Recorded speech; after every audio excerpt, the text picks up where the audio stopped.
Oi, gente, vou continuar aqui e vou fazer vídeos de 15 em 15 minutos com a minha perspectiva, a minha percepção sobre essa linha que esse canal tem adotado e particularmente agora com a campanha da fraternidade. Por quê? Porque essas pessoas que se colocam católicas, e de verdade, que aliás assim é o fim do mundo, né? Elas criam, na verdade, uma proposta de não aceitar o que o próprio magistério que eles dizem defender, que eles dizem seguir, propõe para nós, católicos. Mas também, além disso, eles propõem uma anti-ação com relação à igreja. Nós vamos ver que esse pessoal propõe que não se leia um projeto da igreja, que é a campanha da fraternidade. E aí eu acho que é importante aproveitar a oportunidade para a gente poder falar sobre um pouco sobre a campanha da fraternidade.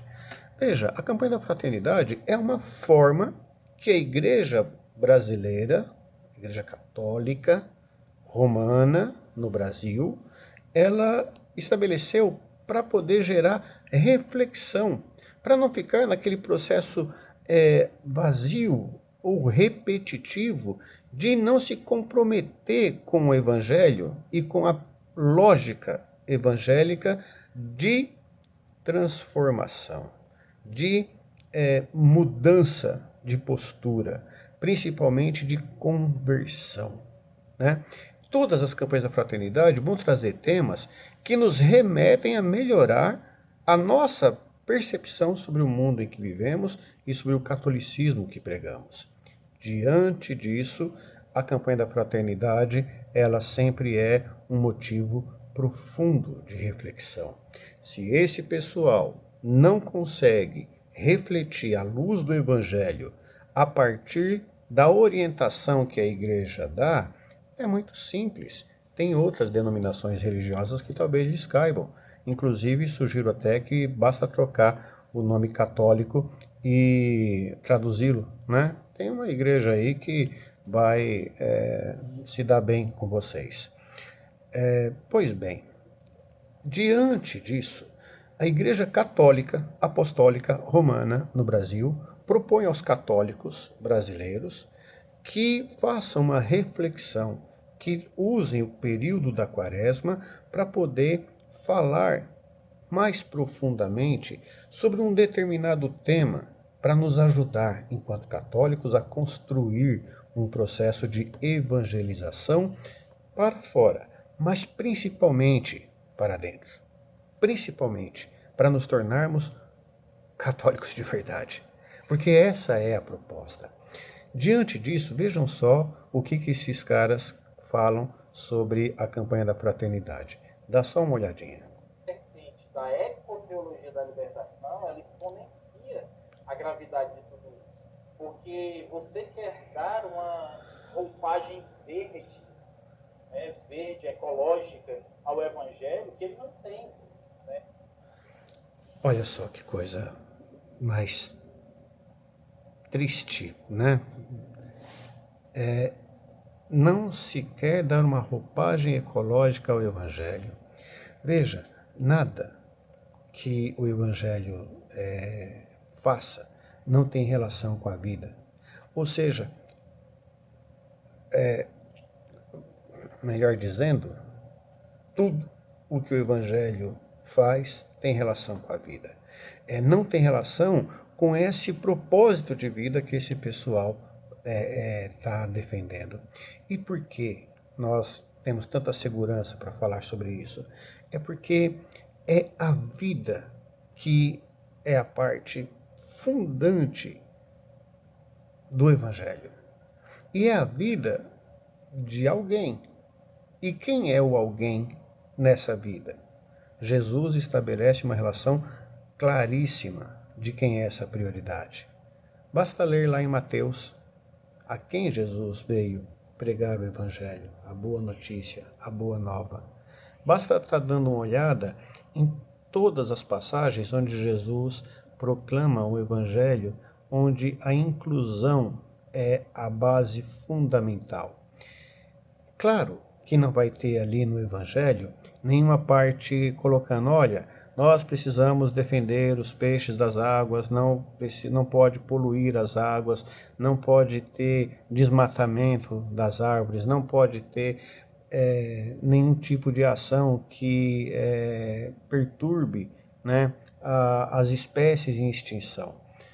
Por duas razões óbvias. A primeira delas é de que naquele tempo e naquele lugar, estes problemas não eram um problema. Veja só, os peixes, que era a base da economia da cidade para os pobres, para os pescadores, eles tinham em abundância. Vejam só o que Jesus fez na barca com Pedro. Mas, paralelo a isso, o batismo podia ser feito lá no Rio Jordão, né? Porque ele tinha águas limpas o suficiente para que as pessoas pudessem serem batizadas.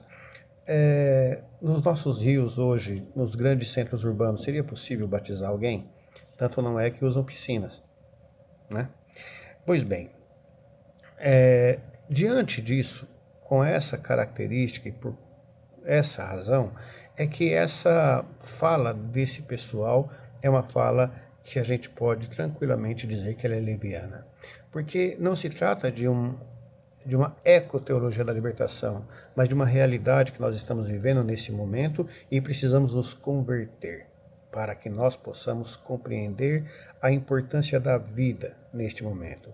Se Jesus estivesse aqui carnalmente falando e visse a queimada no Amazonas, ele ia cumprimentar as pessoas que fazem as queimadas? Parabéns, que bom que você queimou tantas árvores ali no Amazonas?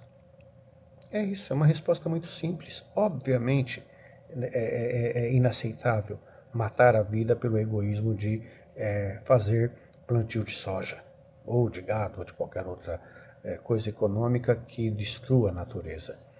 É uma resposta muito simples. Por isso, essa manipulação, ela não pode passar, porque ela vai contrário a todos os ensinamentos que nós temos na doutrina da igreja e na palavra de Deus. Vamos seguir então, para vocês verem a próxima percepção. Definiu perfeitamente. O Deus pelo qual esses teólogos, padres, bispos e outros que fizeram esse texto é a árvore pela qual eles se ajoelham e Deus fica ali escondido, de lado. Tá vendo? Quando eu falo que é leviano, é isso. Será mesmo se nós temos bispos e padres que se ajoelham para adorar uma árvore? O que eu vi esses tempos atrás é um pessoal que essa gente aí tá próxima, é adorando um pneu. Isso nós vimos, né? E de fato estão ali, rezando diante de um pneu. Mas rezar junto a uma árvore é contemplar, sim, meu amigo, o nosso Deus. Mas não contemplar a árvore. Contemplar os animais, contemplar a natureza, contemplar a beleza do mar, a maravilha dos rios, é ver a beleza da criação. Porque o próprio Deus disse que tudo que ele criou era bom.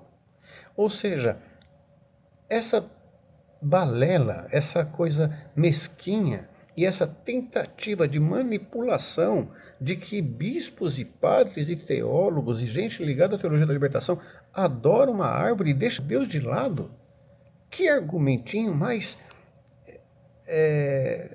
uma das coisas é esse mesmo, que vocês pensaram em completar. Mas, além desse, mais perverso, né? Porque você sabe que não é verdade.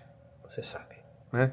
Que essa não é a perspectiva de nenhum cristão que tenha o mínimo de compreensão sobre a sua responsabilidade diante do Evangelho. Ouçamos, ouvamos. Turpa completamente São Francisco de Assis. Porque hoje Eles estão dizendo que deturpa São Francisco de Assis.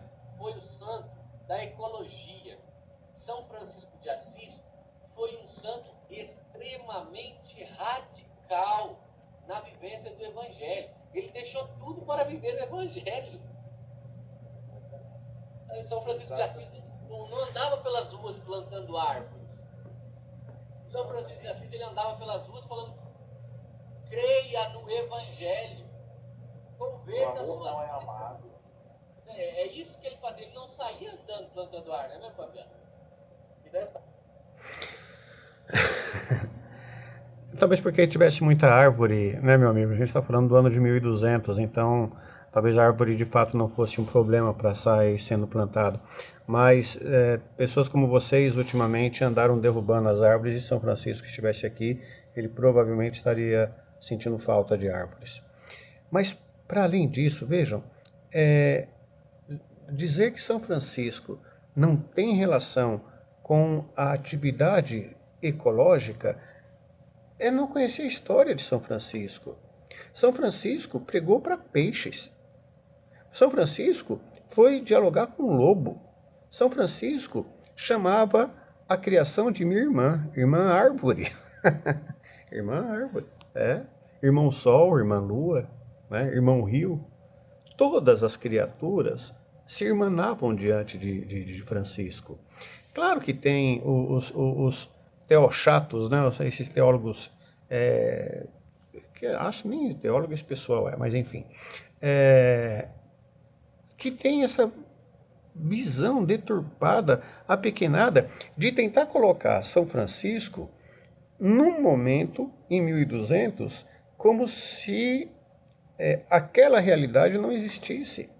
Evidente que São Francisco não falava sobre ecologia. Não existia essa palavra. Não tinha necessidade dela. Óbvio. É justamente pelo magistério da igreja analisar a história, o tempo e o lugar e perceber que essa pessoa que viveu lá em 1200, diante das circunstâncias pelas quais ela construiu a sua caminhada de fé, nos dias de hoje, nós o veríamos sim como uma pessoa, um ambientalista. Por que não? E que beleza seria isso? Tá aí, né? Quem sabe a gente ache mais santos ecologistas, mais santas ecologistas. Tá precisando. Precisamos de profetas. O que nós não precisamos é desse tipo de leviandade quando vai se falar sobre a beleza da fé e principalmente a beleza da proposta que a Igreja Católica faz diante dessa fé. Então, essa é uma outra parte que eu acho importante. Vamos ouvir só mais um trecho. Que detalhe, Tiago, São Francisco, né, historicamente, ele é o santo das quaresmas. Né? São Francisco, ele criou a quaresma de São Miguel Arcanjo, ele criou a quaresma de São Pedro e São Paulo, criou essa quaresma a qual nós estamos vivendo, que ele chamava quaresma da ressurreição. Então, essa vivência que São Francisco trouxe, essa vivência quaresmal, desse período que antecipa as grandes festas, era justamente um tempo de penitência, oração e de busca profunda do amor a Deus e das virtudes e de todas as graças necessárias para que uma vida penitente pudesse encontrar a graça de Deus e assim alcançar o céu. Pronto. É isso. Existe momento mais propício e mais importante para uma conversão que não seja debater, pensar, refletir sobre as próprias atitudes diante da natureza?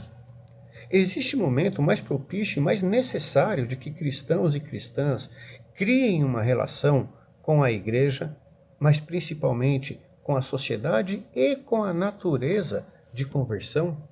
Não está na hora dos cristãos e cristãs criarem a consciência de separar o lixo dentro de casa para poder mandar esse lixo que iria para o aterro sanitário, para que esse lixo possa ser feito dele uma destinação adequada, que possa ir para as cooperativas dos catadores e catadoras como forma de caridade, para ajudar essas pessoas tão humildes que nos ajudam tanto a proteger a natureza?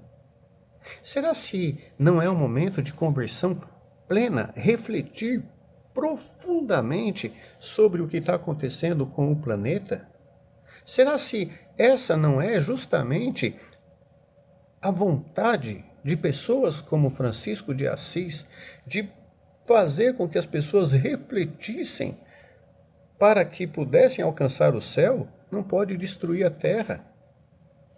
Dá para entender? Ou será se essa gente acredita que não é pecado mentir descaradamente sobre aquilo que o Evangelho prega e que não é apenas esse peso de, de regramentos que eles colocam como sendo mais importante do que o Evangelho? Isso sim é um fato concreto. Então, minha gente, eu penso que nós precisamos realmente pensar nessa quaresma de maneira muito mais profunda. Eu vou fazer essa segunda parte agora, eu vou encerrar aqui e vou continuar fazendo pelo menos 2 vídeos por dia para poder ir discutindo com esse pessoal aí essa proposta mesquinha, apequenada e absolutamente anti-evangélica que esses supostos católicos de verdade têm proposto contra a Igreja Católica no Brasil.